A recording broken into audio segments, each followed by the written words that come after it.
Oh, just check.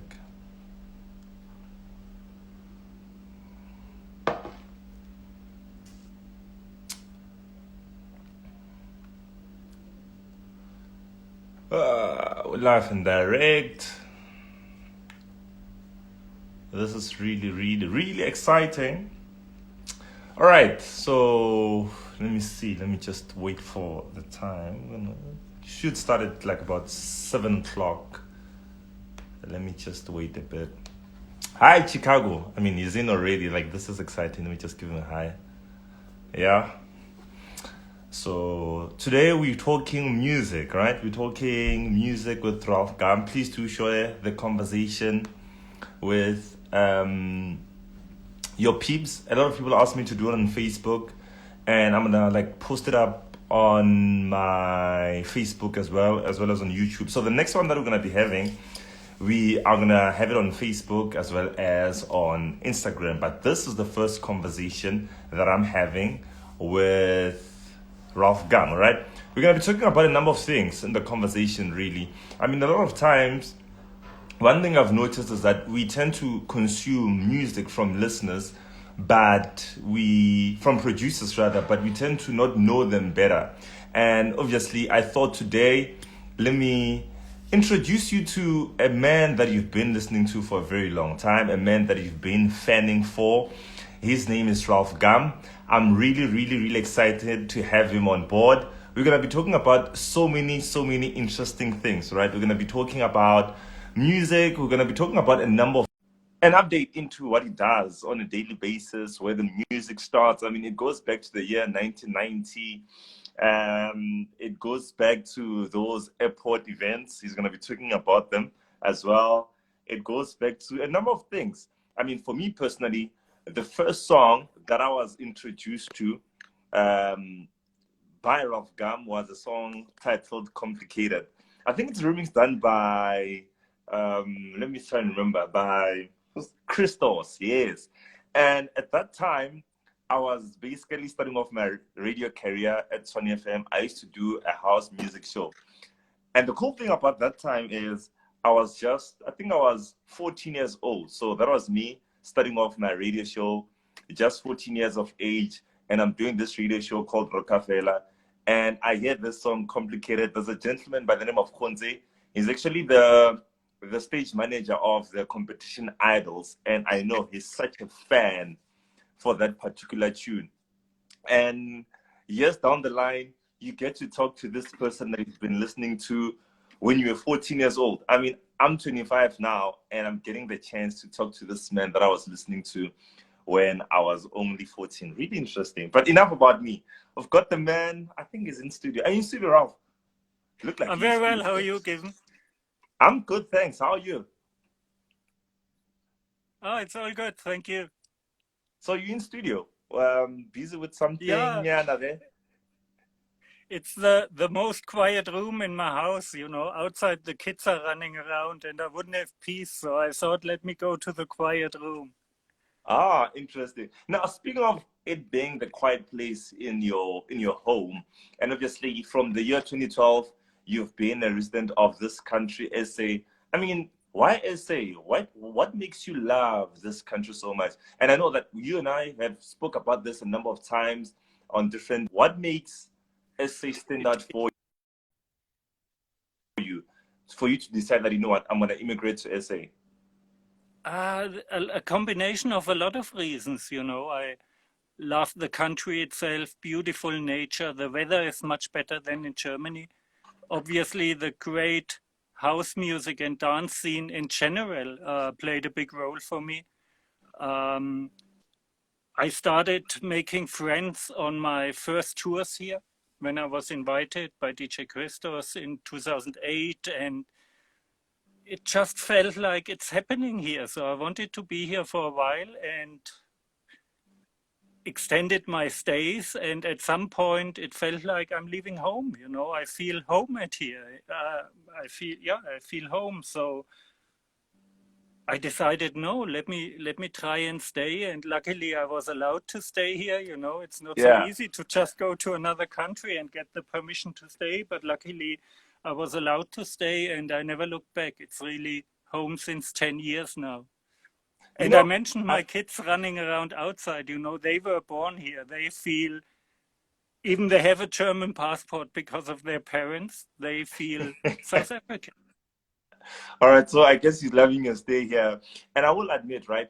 I remember when you dropped that project, I think it was in 2015, 16, somewhere there. Ralf Gum Never Leaves You. And I remember I was having a conversation with my friends, and the whole idea that we had at the time was, oh my gosh, Ralf Gum is leaving. It's no longer going to come through and play an essay because it's Ralf Gum Never Leaves You. And, you know, when I think about it now, I'm just laughing and like, okay, so that's what we thought back then. But let's talk music. Let's talk 1990. How do you get introduced to house music? I mean, there's a whole wide sound out there. I mean, there's reggae, there's what, there's this and that. But why house music? Um, you know, as a teenager, and I just was interested in music, and I was looking for music which I didn't necessarily hear on radio. German radio felt very formatted, you know, for a certain sound which contained a bit of German sound, but mainly American R&B and rock and pop music. And you couldn't really find specialist shows on radio. So I started going out to record shops and looked what's out there, just because music somehow interested me. And I found a lot of disco from the 70s. I found a lot of funk. I found a lot of early electronics like German Kraftwerk or a lot of those sounds. And actually, I had a period where I was a bit into techno, early techno, Oh, all you right. know, end of the 80s. And then drum bass came up, and I found drum bass interesting too. And I always found house music most interesting. I can't tell you why. So yeah, I just collected records and tried to find more of it. And what really changed me was my first visits to New York. I All think the right. first time I've been to New York was 1991 or two. And I was the following years 2 or 3 more times. And that's where I heard all those people you still know in our scene now, Louis Vega playing and Yeah, yeah, others. yeah. And it was the first time where I really heard house music for a full night, because in Germany you hardly got that. Usually the clubs played a mixed music, a bit of hip hop and maybe a bit of techno if it's a more progressive club. But Yeah. you didn't find pure house nights, or hardly found them. And when I heard house music for the whole night and felt that vibe in New York, I knew I wasn't wrong with house music, you know? It Yeah, just and you know, spoke to me, and I mm, wanted to bring that back to my small town in Germany, and started my own first events and looked for residencies which allowed me to play that sound then. And yeah, I can be quite stubborn if I want something. So I forced it on people, you know. I said, no, I don't play anything else anymore. If you don't want me as a house DJ, you have to look for someone else, because I loved it so much. And I kept on doing that, and it grew, as you say. as we And know it the today, of course. Yeah. productions followed. In 1993, a friend of mine gave me the chance to you know, try my first steps in his studio. And again, it was something which fascinated me. And I started then saving for own equipment and started producing. And yeah, luckily I'm still around, you know, it's 30 years later and I'm still here and I'm still loving what I do. And you're still making amazing music. Now, I know that, you know, Germans have a nice way of pronouncing things. And every day I think, hmm, how did he come up with the name Ralf Gum? I know an essay, I mean, most people will agree with me on the comment box below. You are known as Ralf Gumete, but that's how, you know, essay people refer to you. But the name Ralf Gum, how did you come up with that? It's a very... Actually, that wasn't really my idea. I took the name when I started out, I used to DJ with a friend of mine as a team. And we got a residency in a club on a Friday night, and the club called it Gum Night. And we never found out why they called it Gum Night, but they said gum and how somehow it feels okay together. We want to call that Gum Night. And so we played there, and we just called ourselves Gum Team. And after a while, or after his studies, my friend Axel, who used to play with me as Gum Team, said, no, I want to go the traditional way. My studies are finished, and it was nice to DJ for a long time, but now it's time for something else. So I asked him if he would mind if I keep the Gum, because people already knew us, at least in our city, as Gum Team, and I just put it behind my first name. So it's actually nothing special. It just happened to be like that. You know, when you're touching on that, I mean, I'll come back to SA. When I told my mother that I want to be a broadcaster, she was, you know, like, no, take this route, go do your academics. Now, I want to know, in your setting, I mean, you tell your mom and your dad, and I presume this is late 80s, early 90s, that I want to be a DJ. I wanna do this thing called house music. And I suppose house music was not as big as it is today now. But what reaction did you get from home? They simply thought I'm crazy, you know. I'm not coming from a musical family. They knew I don't really play an instrument or anything, and I told them I want to do music, so it was weird for them. I told them after high school that I actually want to do this, but it was the same. They said, you need to do something serious. It can be a hobby for you, maybe, but you have to study, and you have to, you know, at least have something where you can fall back on. That's what they said. And I said, okay, it's something I can fall back on. So I will. So what are you falling back onto? Sorry? So what are you falling back to? In case, well, obviously, I doubt that will happen, but in case we decide to fall, that was my interpretation. Obviously, they were hoping I study, and after that, I would work as a civil engineer, which is what I studied. All right. But that didn't happen, you know. During my studies, I already invested more time into music than actually studying, and I finished my study and I got my diploma. But I always knew it's not really what I want to do and what I love to do.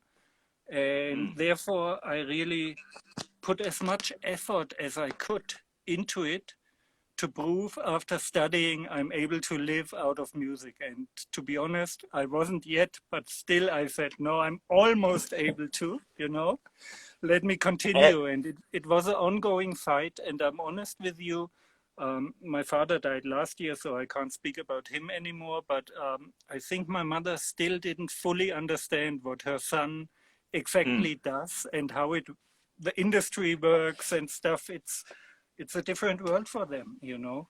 But so if you feel it and if you love it and if you are able to prove that you can make a living out of it, at some point they have to accept it too, you know. And I think that's something that we're going to touch on. Very important, because the whole idea of this conversation is not just to know more of the artists. We will also want to grow, you know. Surely there's someone who wants to go into the music business who's watching this now. I mean, you've been doing this thing for over 30 years, and that does not come easy. There's a lot of challenges, up and downs. And speaking of that, if you just tune in right now, I'm having a conversation with the legendary DJ, Ralf Gum. I feel he deserves the title legendary because he has done amazing stuff, really. And in case you want to ask a question or two, please do drop off a question below. And I can see there's a message here asking if you're Russian or... I'm Russian. No, I'm very German. He's very German. So if you've got a question, do drop it below. I want you to be part of the conversation so that we learn, because I just want to learn. There's so much to learn. And one thing I want us to touch on right now is consistency. I mean, what's the secret? You've been doing this thing for over 30 years. How did you manage to stay consistent for all these years? I already mentioned it. It's the love for it, you know. I love house music. And as well, I love good products, you know, and I think if you're into something, you need to give those people good products. So I'm steadily trying to get better. And even after 30 years, I know I haven't reached my full potential. And I believe in that and I work hard on it. And I think those are the secrets, you know. Keep on loving what you do and keep on doing it as much as you can. I as much as believe you can. yes, because I believe it's a bit like in sports, you know.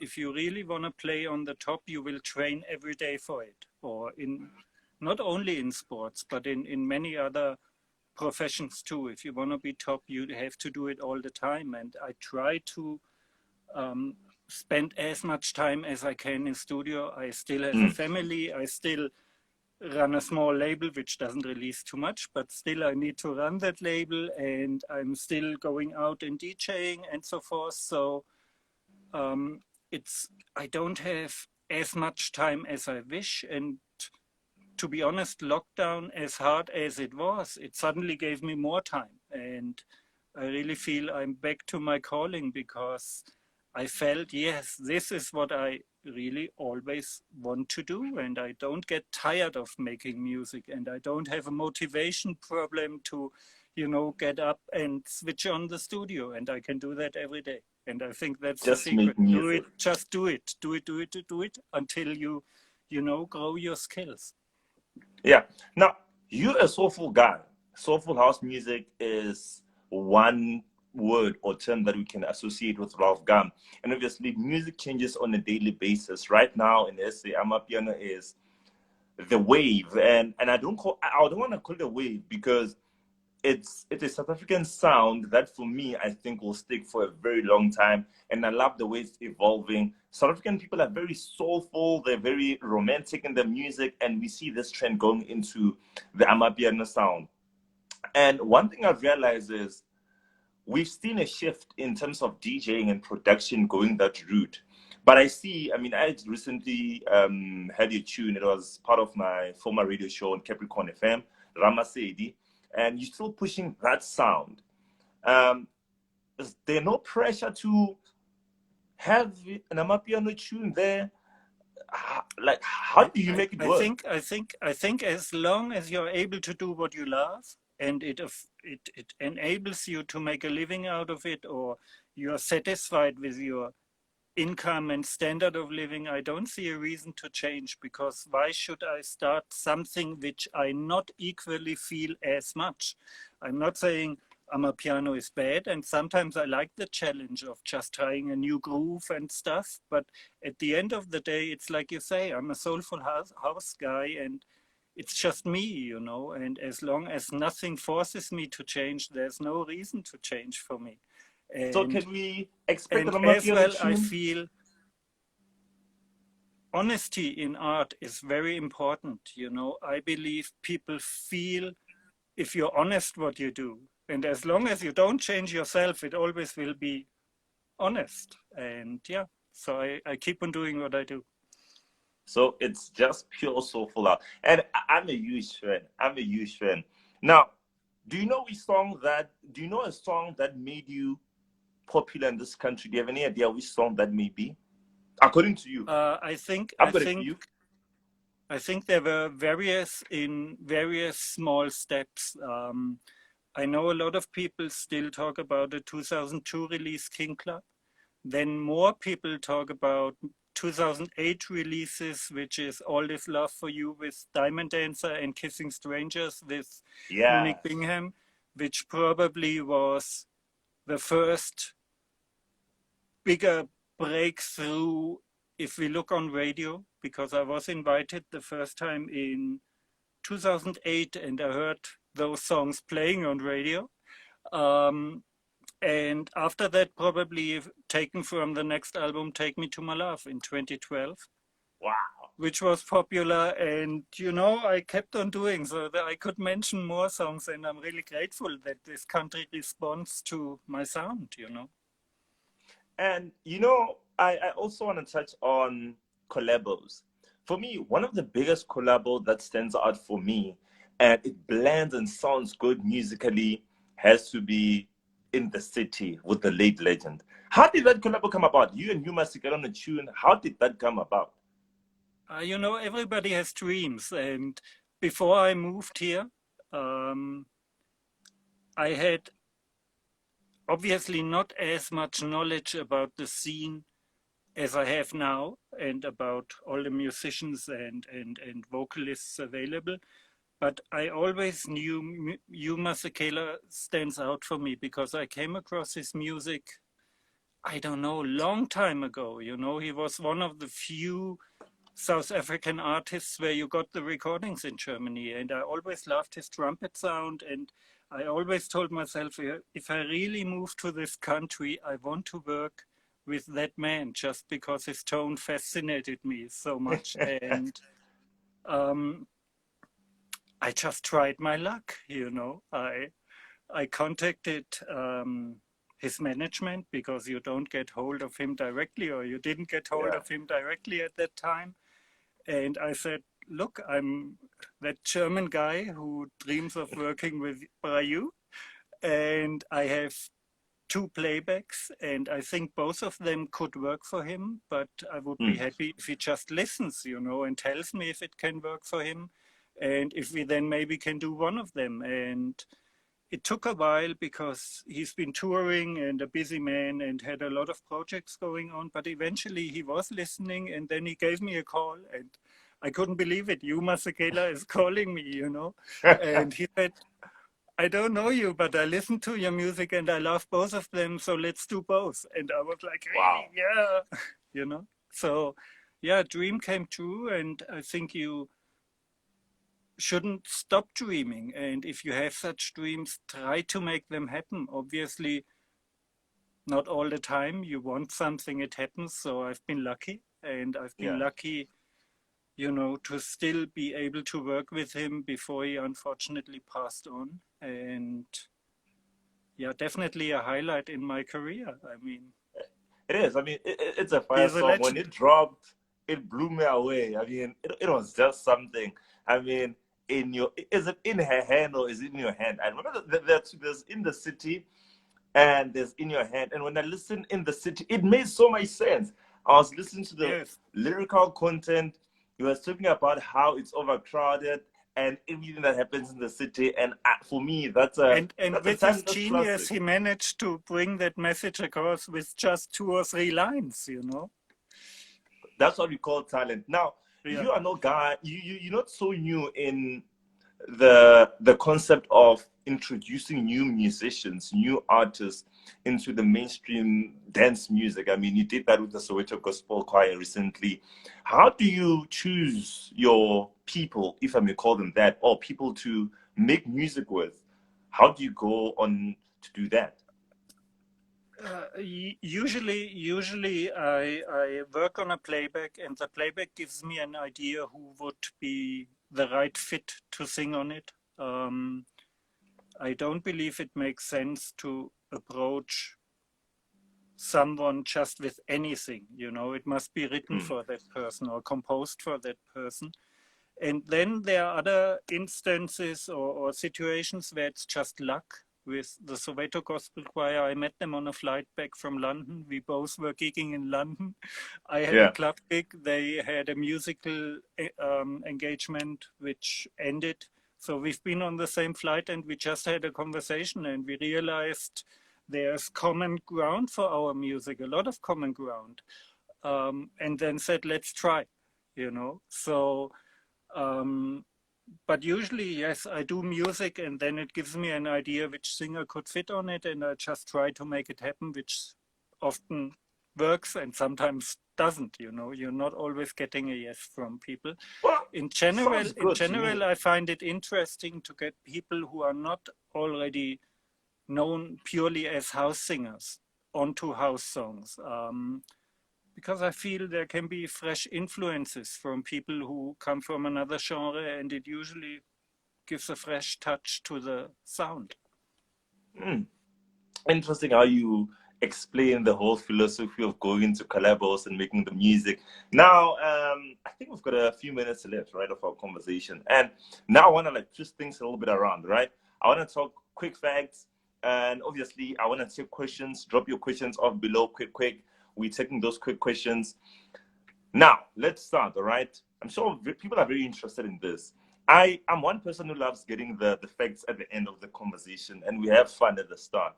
Where and when was Ralf Gum born? We all know he was born in Germany, but which town and which year? It's a small city in the south of Germany called Würzburg, and I was born in 1971. 1971. So this year was my 50th birthday, but I couldn't really celebrate because we've been on lockdown. In July, the lockdown was a bit stricter, so I decided I can't party anyway. So I went to Germany to at least see family for 2 weeks before I came back. For 2 weeks. I mean, Larry Heard, I'm sure you saw that post that Larry Heard put out saying that I'm going to retire from the music, because I think it's about 70 years old. When are you going to retire from, DJing? And I know you won't stop producing, because I've had conversation with you a number of times and you said to me, you know what, given I'll not stop making music. But the DJ part of it, are we expecting retirement soon or? Not soon. I can't tell you. With Larry, he realized his ears, the loud club sound, messed up his ears over time. So he said, producing is more important than DJing to me. Let me stop the DJing. If I have a similar problem, I probably would decide the same, because producing is really more important to me. As much as I love going out and playing, but if I would have to make a decision, it would be probably producing. At the moment, I'm hungry to DJ again. We've been on lockdown. We couldn't go out and play as much as we want. So I feel like I want to play forever at the moment. I can't tell you, If nothing happens, I go on for quite some time, I guess. All right. So another one, right? Let's talk food. I'm a huge fan of food. You've been in SA for about more than 10 years. What's your favorite dish? What do you like eating when you say that, you know what, I'm going to eat an SA dish? What stands out for you till to this day?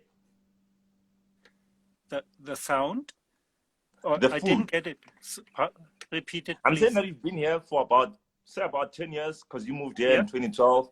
I'm sure there's that one African dish that you still love. What is it? What do you love eating? That is, of course, from Zanzi. Eating? I love rice. I love meat, so I'm in the perfect nation here. I can fry every second day if you want. Mukhodu? Huh?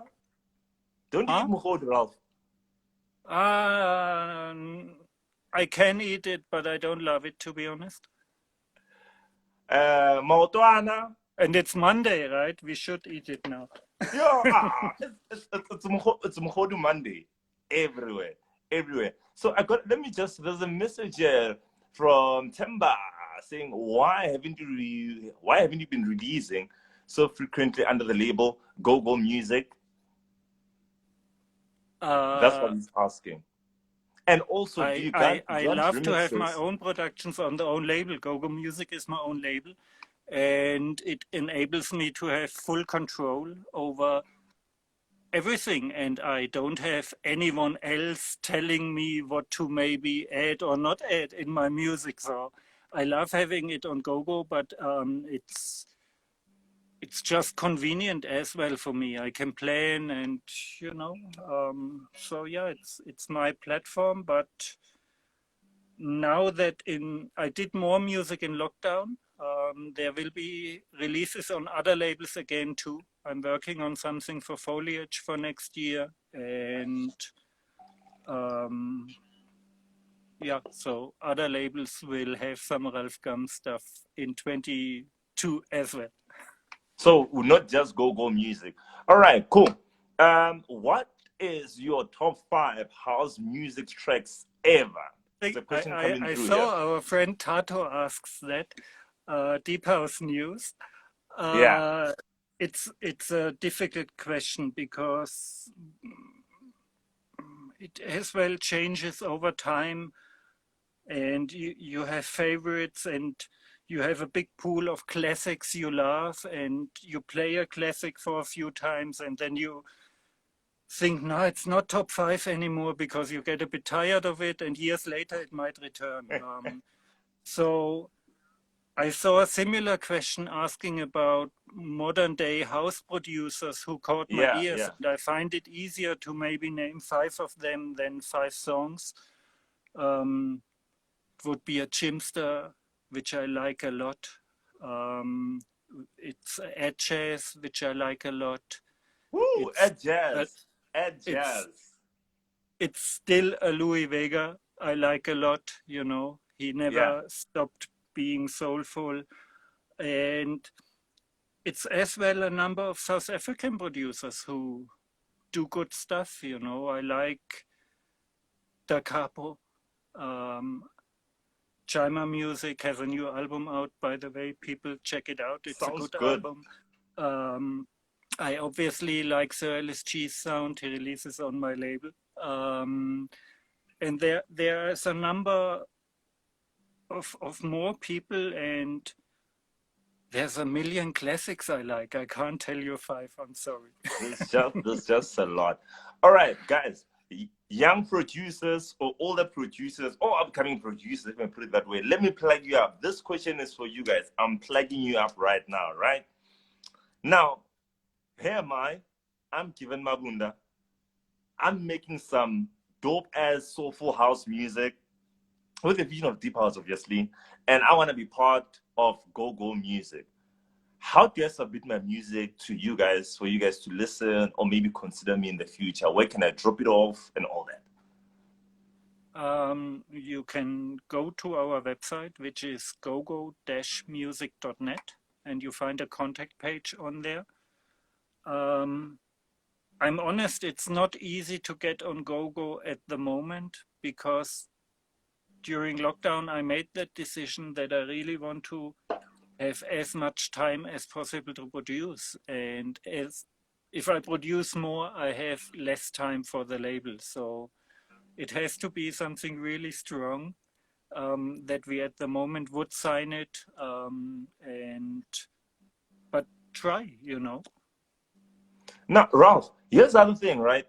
I mean, you came up with Go Music a while back, and at that time, having your own record label wasn't such a big thing like now. I mean, now you can run everything. You can do your releases. You can do, your marketing. You can do music submission on the radio. You can do a number of things. And it wasn't so popular back then. I mean, you would go to this big record label and they would sign you, they would do everything for you.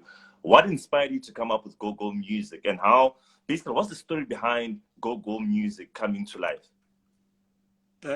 Yes, I started it 20 years ago. And to be honest, over the 20 years, the idea behind it changed a bit. When I started it, I really felt there's no real soulful house label which is purely focusing on that sound in Germany.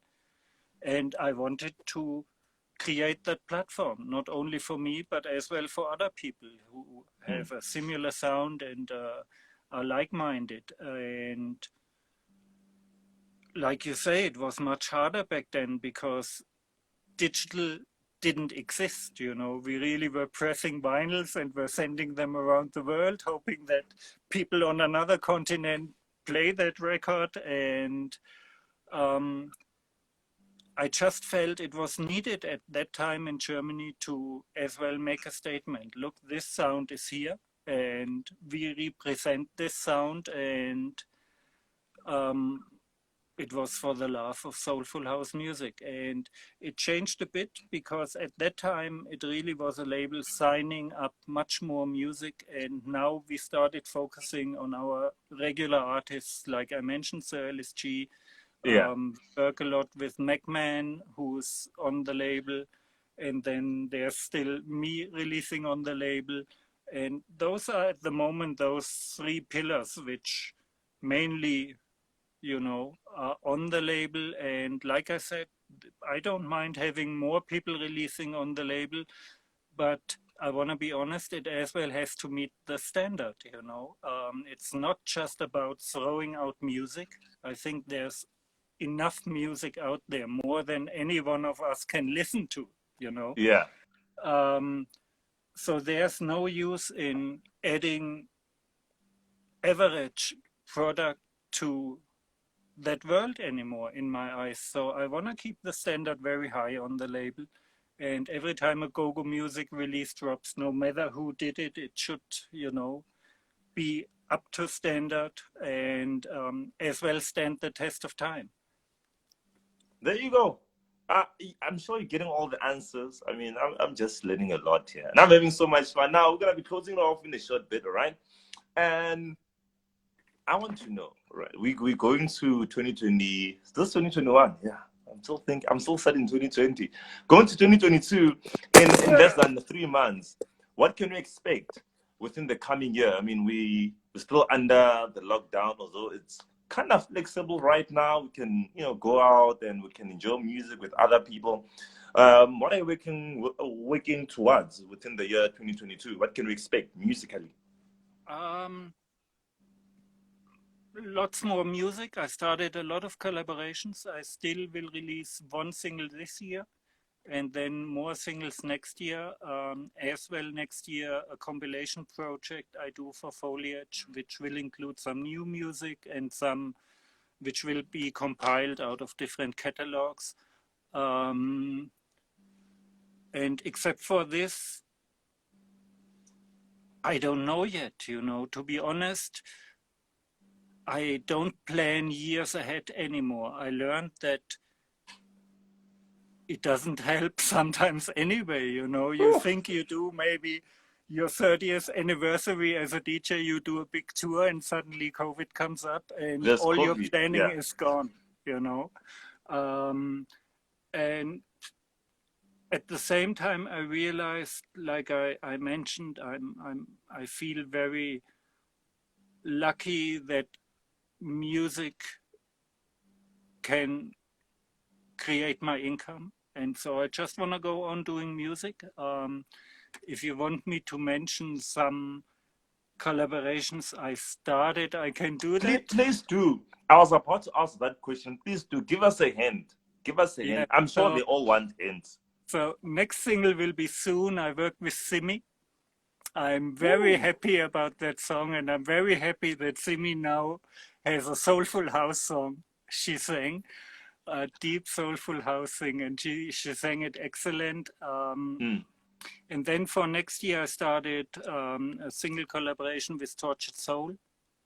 I started something with Lira. I started something with Monique, but she already told me her focus is on her own album at the moment, so she's only able to really write once her album is written, which can take a while, knowing her. She's a perfectionist. I mean, if you listen to soulful music, Monique, you must know she's a perfectionist. But hey, Ralf, she's a perfectionist, and that's why we work so well together. Because I'm a perfectionist too, and she knows I don't mind waiting for 3 years for a new song, because when I get it, I know it will be dope. So I'm not pressurizing her, and in general, I think you can't, you know, force the project. You can't force it sometimes. You just have to be patient as well a bit. And yeah, those are some I started, and let's see when they drop, because I'm waiting for the vocals, you know. Yeah. That Simo collaboration, oh my word. If there's one song I'm looking forward to, has to be your collaboration with Simi. She's amazing. Like, I mean, you can even see in the comment box, people are just screaming, Simi. Think about it, guys. Ralf Gum, Simi. Looking forward to that one.